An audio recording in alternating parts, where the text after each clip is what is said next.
If there is any movie that can be compared to the brilliance of Interstellar, this is the one you're looking at. Let's break down Project Hail Mary in the simplest language possible. Be alert for spoilers though. This is Dr. Ryland Grace. He wakes up in the cryo chamber in the spaceship and finds out that 2 of his fellow astronauts have died in the Project Hail Mary after passing through a storm. He is now the only survivor. He runs to the pilot's chamber trying to figure out what is going on, and then he does some math only to end up realizing that the amount of fuel he has got right now will take 113 years for him to reach home. Jesus. He loses his mind. Now the story jumps back to the past where he used to work as a science teacher at a school despite having a PhD on astrobiology. After his students insisted him, he decides to explain what is the Petrova line that the sun is sending to Venus and how this event can impact the lives of humans on Earth. The Petrova line is basically an infrared ray sent from the sun to Venus. The way our sun is sending the infrared ray to Venus can cool down our sun by 10 to 15 degrees Celsius within the next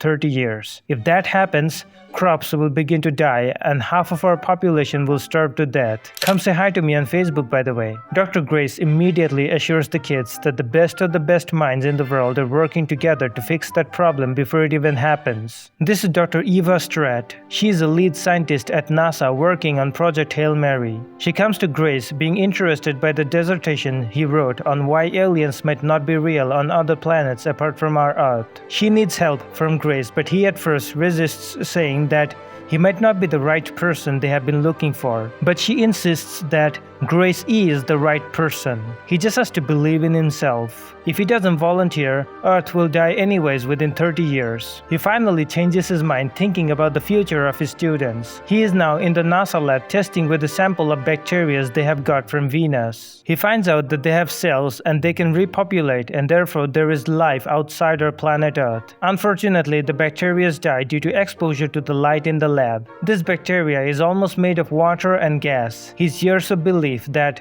life cannot be formed from water turned out to be wrong. Dr. Eva assigns him to do more research for this project. Next day, Grace goes shopping with his bodyguard. He starts building a mini Petrova line simulation to figure out how those bacteria react to the Petrova line. But every time they look at the scope, the bacteria disappear. Grace figures out that the place needs complete darkness for the test to become successful, so they arrange for a complete dark room. When another test was taken, he finds out all 3 of the bacteria in 3 different spots. Now he takes an F-18 to fly to a USS Marine ship to report to Dr. Eva about what he has found out. He at first explains his findings to everyone in the board meeting, and then Dr. Eva explains that plenty of suns in the galaxy have been infected by this bacteria which they call the astrophage. Now they have found one sun in the galaxy which has not been infected by this bacteria yet, but they need a different kind of fuel that can help them reach light speed to go there within a couple of years. And this astrophage can be used as a volatile fuel to go that fast. They need to breed 2 million kilograms of astrophage to go to Venus within time, and they need Dr. Grace to help them with this project. This astrophage is volatile enough to cause a semi-nuclear type explosion if things go wrong in the process. Unfortunately, this trip will not cover enough fuel to come back to planet Earth, meaning Dr. Grace will be stuck up there. This is a one-way ticket to death. The story then jumps back to future. Grace is now saying goodbye to his deceased comrades. The first one begins with Dr. Yao, and then Dr. Olesia Yotna. He ejects 3 of the dead bodies including the pilot. A few days later, he all of a sudden discovers another spaceship 10 times bigger than his. He starts panicking.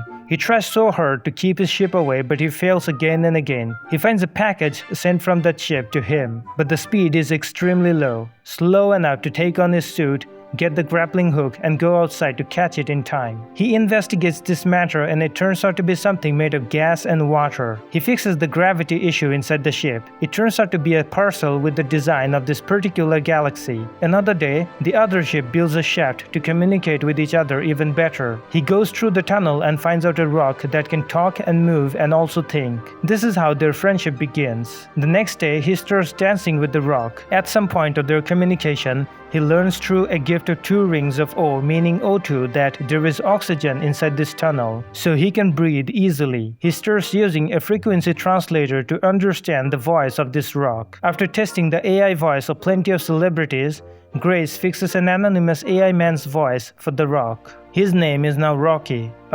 Not this Rocky from the movie. Grace finds out that Rocky's ship had 23 more crew members who died during the journey. His son is also dying and he needs to find out exactly why it's happening. The next day, Bro comes into his ship uninvited. Dude causes a mayhem inside the ship and tells Grace that he will be living on the ship for a couple of days to learn more about human beings. This dude can hear 10x better than even our nosy neighbors. He can even hear whispers from Grace even if he is 10 feet away from this dude. This is exactly how he eats. Oh my. Is this dude having an orgasm from his foods? By profession, Rocky is an engineer. He shows Rocky what this planet looks like. Grace finds out that Rocky had a mate with whom he lived for around 173 years, but he says that it was still not enough for him. Grace reaches a planet named Tau Ceti E where the Petrova line has fallen. He takes a sample from the open air and goes inside to check it. It has astrophage bacteria inside it. Surprisingly, it has life in it. Plenty of biological activities are going on inside this thing. This is when Rocky starts getting overexcited. He has figured out exactly what is going on. This astrophage actually eats sunlight to survive and preserves energy like a battery. This is why the sun is losing its heat every single day. The Petrova line ends in Venus and this line is basically the road of astrophage. Venus is hot and full of carbon dioxide, a perfect place for the breeding of astrophage. And they have also found out a predator that eats astrophage and balances the ecology, which also stops the sun from throwing excessive ray to feed the astrophage. If they can collect the sample of the predator microbiome from the cloud of this planet, they can easily harvest the predator on planet Earth to eat more of that astrophage, and the sun will stop getting less hot day by day. Rocky is now making a 5-kilometer long chain that will be used to do fishing for this predator from the deep cloud. Unfortunately, this is a suicide mission. One mistake and the astrophage fuel that they have can explode in the atmosphere. Rocky is teaching him how to fly better. During a conversation, he gets to find out that Grace's journey will be a one-way ticket. He is not going home. When asked, Grace says that he has made peace with that and he is grateful for the mission.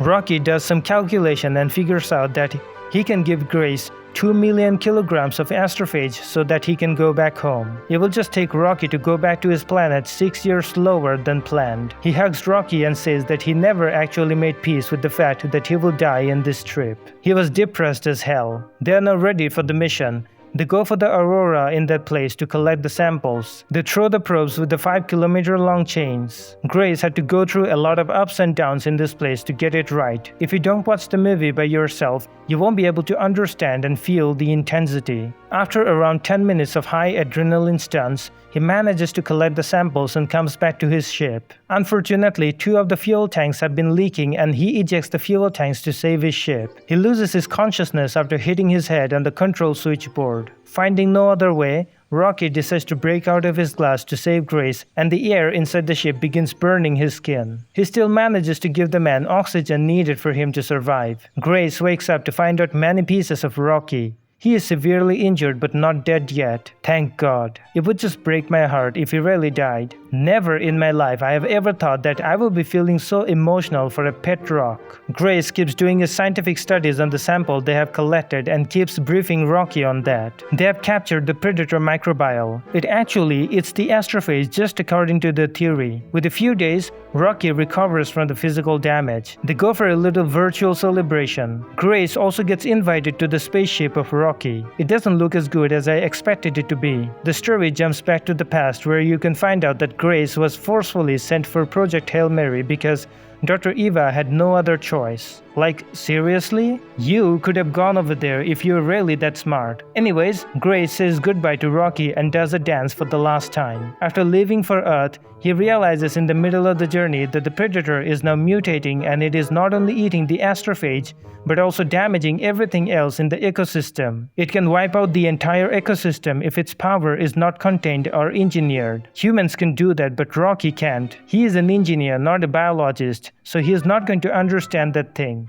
Grace only had 2 choices in front of him. Go back to planet Earth and live his life, or save Rocky's entire species. He decides to go after Rocky, but first he sends the sample to Dr. Eva through the probes he was supposed to use. After 55 days of journey, he eventually finds the ship of Rocky. They meet again, and then the rest is history. He is now living on planet Erik where Rocky came from. He lives with them and teaches them about biology and planet Earth. And that is the end of this beautiful story. Come say hi to me on Facebook and good night for now. I gotta get some sleep right now.